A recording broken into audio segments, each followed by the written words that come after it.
भैया मैं गायक कृष्णा बयारी। आज बहुत खुशी का दिन है।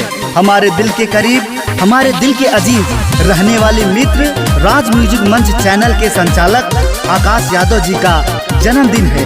उनके लिए एक प्यारा सा गीत आप लोग जरूर सुने और अपना प्यार आशीर्वाद बनाएं।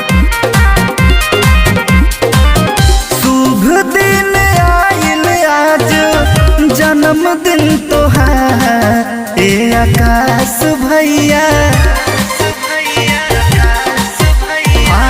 शुभ दिन आइल आज जन्मदिन तोहार ए आकाश भैया, ए आकाश भैया।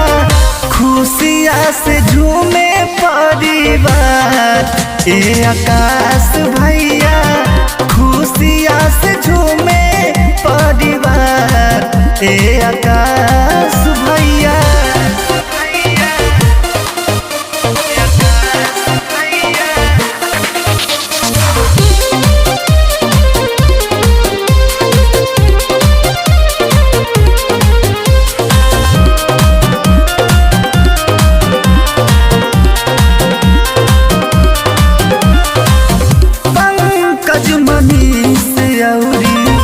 कृष्णा बयारी के यार सुरेंद्र खूबे कैल तैयारी।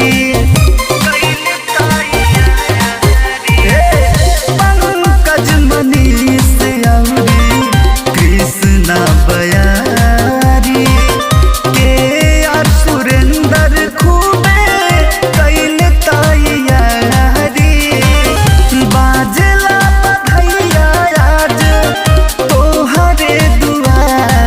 ए आकाश भैया, ए